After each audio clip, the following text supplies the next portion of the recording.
میں نے یہاں MBBS کی ڈگری مکمل کی اور جاب شروع کر دی۔ چند دن پہلے مجھے پتہ چلا کہ میرے تایا کی حالت انتہائی تشویشناک ہے، بچنے کے چانس نہیں ہے، تو میں بھائی اور والدہ کے ہمراہ ان کی خیریت دریافت کرنے چلی گئی۔ یقین کریں وہ عجیب اذیت میں مبتلا تھے۔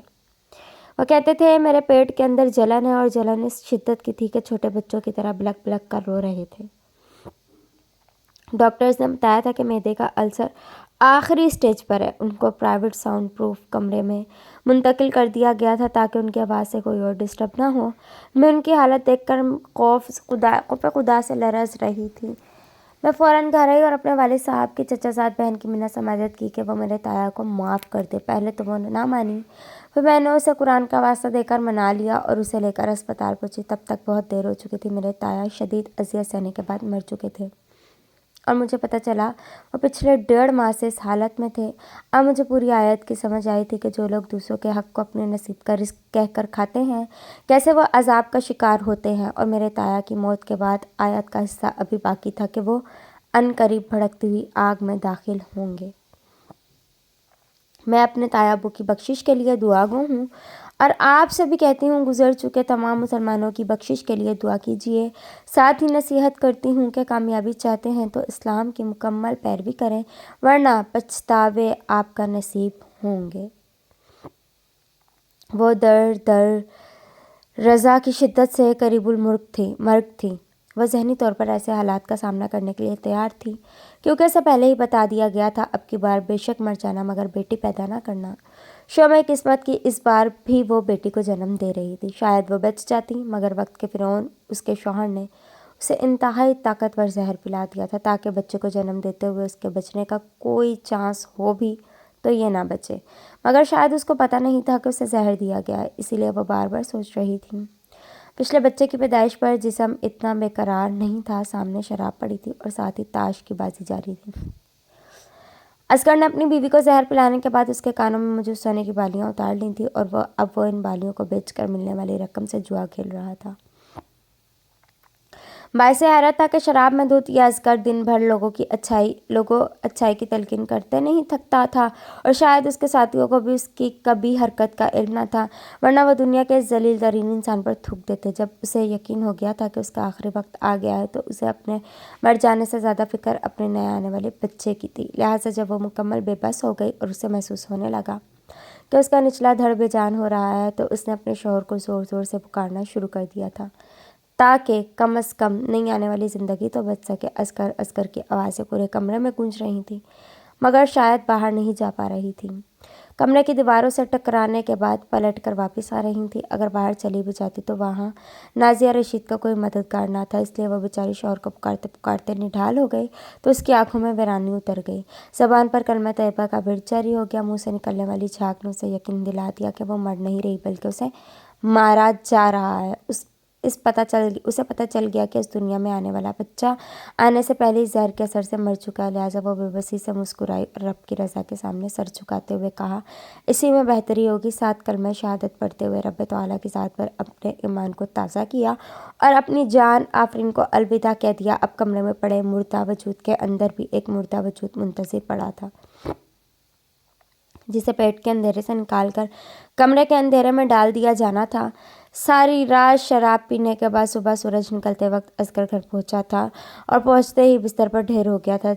جب سپہر 3 بجے اٹھا تو شراب کا نشہ اتر چکا تھا۔ اسے اپنی بیوی کی یاد آئی تو وہ فوراً اس کی حالت دیکھنے کے لیے کمرے میں پہنچا۔ کمرہ کھول کر اندر داخل ہوا تو بیوی کو مردہ پایا، بجائے افسوس کے اسے خوشی ہوئی تھی، مگر محلے کی ہمدردی بٹورنے کے لیے اس نے مگرمچھ کے آنسو بہانے شروع کر دیے تھے۔ اس کی چیخ و پکار سن کر محلے کے لوگ پہنچے تو انہوں نے فوراً اسے اصغر کو اپنی بیوی کا قاتل سمجھ لیا، مگر پھر چند سمجھدار خواتین نے اصغر کی بیوی کی حالت دیکھی تو اس کی موت کی وجہ زچگی کو قرار دے دیا، کیونکہ اصغر زہر دینے کے ثبوت مٹا چکا تھا۔ یوں اس کی بیوی اور بچی کو دفنانے کے بعد اصغر نے لوگوں سے مالی مدد طلب کی۔ چند رحم دل لوگوں نے اس کی مدد کر دی، مگر بجائے اسے کسی نیک عمل میں لگانے اصغر نے وہ رقم بھی جوئے میں اڑا دی تھی۔ مگر چونکہ لوگوں کی نظر میں اصغر نے خود کو پارسا بنا رکھا تھا، لہٰذا بیوی کی موت کے بعد بھی ان باپ بیٹی کے لیے آس پڑوس سے کھانا آ جاتا تھا۔ اصغر نے بیوی کی موت کے بعد کام کاج کرنا بالکل ہی چھوڑ دیا تھا، کیونکہ جب بیوی زندہ تھی تو وہ کہہ کے لا کر اسے کام پر بھیج دیتی تھی۔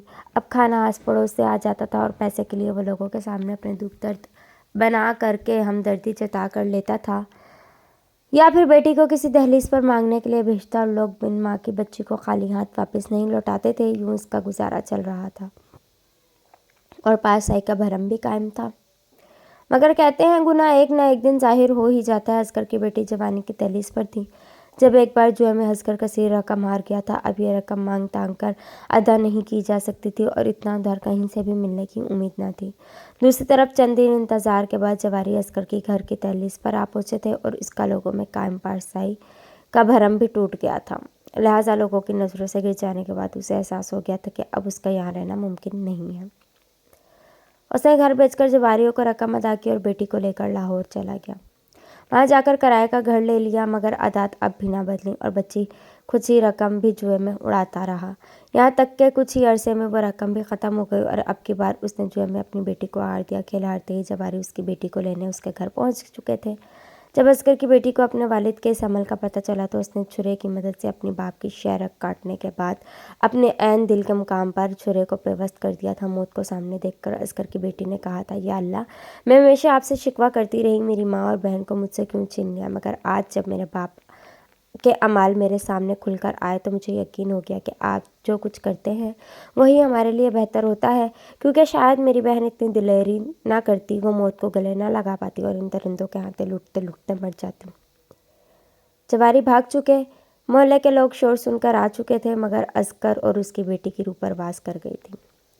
بس بیٹی کی آنکھوں کی چمک بتا رہی تھی کہ وہ اس دنیا سے مطمئن جا رہی ہے، جیسے کوئی انسان اپنی ذمہ داری ادا کر کے جا رہا ہوتا ہے۔ میں سبین ستار ہوں، میرے والد صاحب کو میری نظروں کے سامنے میرے محبوب نے قتل کر دیا تھا۔ موت کے وقت میرے والد صاحب کی نظریں مجھ پر ٹکی تھیں۔ ان نظروں میں کیا کچھ نہ تھا، گلے شکوے، دکھ درد، تکالیف، یہاں تک کہ شاید بد دعائیں بھی، مگر بچائے مرتے ہوئے باپ کے منہ میں پانی ڈالنے کے میں اپنی محبوب کو محفوظ راستے سے فرار کروانے چلی گئی تھی۔ میں والدین کی اکلوتی اولاد تھی، میری ماں مجھے جنم دیتے ہی وقت فوت ہو گئی تھی، مگر نہ جانے کیوں میرے والد صاحب نے رشتہ داروں اور بہن بھائیوں کے اصرار کے باوجود بھی دوسری شادی نہیں کی تھی۔ جو بھی ان کو دوسری شادی پر مجبور کرتا وہ مجھے اٹھاتے سینے سے لگاتے اور کہتے مجھے اللہ نے اپنی رحمت سے نوازا ہے اور میرا دل کہتا ہے اس رحمت کی قدر دنیا میں میرے سوا اور کوئی نہیں کر سکتا، لہٰذا میں دوسری شادی نہیں کروں گا۔ یوں وقت گزرتا ہے، میرے والد صاحب میری پرورش کرتے ہیں اور بہترین تعلیم و تربیت کا انتظام کرتے ہیں۔ میں ایک پرائیویٹ یونیورسٹی میں داخلہ لے لیتی ہوں اور پھر وہاں کے مغربی ماحول میں رنگ جاتی ہوں۔ میرے والد صاحب مجھے گھر سے عبایا پہنا کر بھیجتے ہیں، جسے گاڑی میں اتار کر میں بیگ میں رکھ لیتی ہوں اور ایلیٹ کلاس کی لڑکیوں کی طرح سارا دن تعلیم کے نام پر گناہ کمار کر گزار دیتی ہوں۔ واپسی پر گاڑی میں بیٹھ کر عبایا پہنتی ہوں اور گھر واپس آ جاتی ہوں۔ جو لوگ پرائیویٹ یونیورسٹی میں زیر تعلیم ہیں یا رہے ہیں وہ اس بات کی تصدیق کریں گے کہ ان یونیورسٹیوں کا ماحول یورپ کے ماحول سے کم نہیں، اور پھر وہاں زیادہ تر ایلیٹ کلاس کے بچے زیر تعلیم ہیں، جن کے لیے غیر محرم سے تعلق رکھنا ایک نارمل بات ہے۔ میری دوستی بھی جن لڑکیوں سے تھی وہ جوہر ٹاؤن اور ماڈل ٹاؤن کی رہائشی تھی۔ ہر لڑکی کے 3 4 بوائے فرینڈس تھے۔ ان کی دیکھا دیکھی میں بھی اسی رنگ میں رنگ گئی اور غیر محرم لڑکوں سے تعلقات قائم کر لیے، اور قائم ہونے کے بعد یہ تعلقات جلدی جسمانی تعلقات میں بدل گئے۔ دوسری طرف میری ماں تھی نہیں، والد صاحب سارا دن کاروبار میں مصروف ہوتے تھے، لہٰذا کوئی روکنے ٹوکنے والا نہیں تھا۔ یوں میں گناہ کے اس دلدل میں گرتی گئی، یہاں تک کہ میرے بوائے فرینڈس نے میرے گھر آ کر مجھ سے ملنا شروع کر دیا۔ جب لڑکے میرے گھر آنے جانے لگے تو محلے کے کسی بزرگ نے میرے والد صاحب سے شکایت کر دی۔ میرے والد صاحب نے مجھ سے پوچھا تو میں نے انکار کر دیا۔ یوں معاملہ رفع دفع ہو گیا، مگر میرے والد صاحب کی نظر میں مشکوک ہو گئی۔ ایک بار میرے والد صاحب گھر میں موجود تھے کہ میرا بوائے فرینڈ مجھ سے ملنے کی ضد کرنے لگا۔ میں نے والد صاحب کو چائے میں نیند کی گولیاں ڈال کر دیں اور دوست کو گھر بلا لیا۔ ہم دونوں ملاقات کر رہے تھے کہ عصر کی نماز کا وقت ہو گیا۔ میرے والد صاحب نماز کے لیے اٹھے، جو کہ میری امید کے برعکس تھا، کیونکہ میرے والد صاحب میرے حساب سے ان کو نماز عشاء کے بعد اٹھنا تھا۔ خیر، میرے والد صاحب نے وضو کیا اور سیدھا میرے کمرے میں آ گئے، جہاں میں اپنے دوست کے ساتھ دور جدید کی محبت نبھا رہی تھی۔ میرے والد صاحب نے مجھے اس حالت میں دیکھنے کے باوجود ضبط سے کام لیا اور میرے بوائے فرینڈ کو گھر سے نکل جانے کا کہا، مگر مجھے اپنی جان خطرے میں نظر آنے لگی، لہٰذا میں نے اپنے دوست سے کہہ کر اپنے والد صاحب کو قتل کروا دیا۔ میرے دوست نے میرے والد صاحب کے منہ پر گولیاں ماری۔ نہ جانے کتنی بار اس منہ کو میں نے چوما تھا۔ جب میرے والد صاحب گولیاں لگنے کے بعد زمین پر گرے تو ان کی نظریں مجھ پر جمی تھیں۔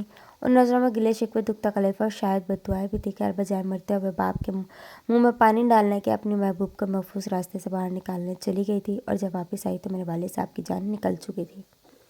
گولی کی آواز سن کر محلے والے آ چکے تھے۔ میں نے ڈاکو آنے کا ذکر کیا، مگر کسی محلے دار نے میرے بوائے فرینڈ کو میرے گھر آتے ہوئے دیکھا تھا، لہٰذا مجھے پولیس کے حوالے کیا گیا۔ یہاں تک مجھے آخری بار میرے والد صاحب کا چہرہ بھی نہیں دیکھنے دیا گیا۔ میں نے جلدی پولیس کے سامنے اقبال جرم کرتے ہوئے اپنے بوائے فرینڈ کا نام بتا دیا تھا، اسے بھی گرفتار کر لیا گیا۔ مجھے عمر قید اور میرے بوائے فرینڈ کو سزائے موت سنا دی گئی۔ آج ہم دونوں جیل میں موت کا انتظار کر رہے ہیں، اور میں اس بات کی تصدیق کر رہی ہوں کہ غیر محرم کی محبت عذاب ہے۔ اللہ حافظ۔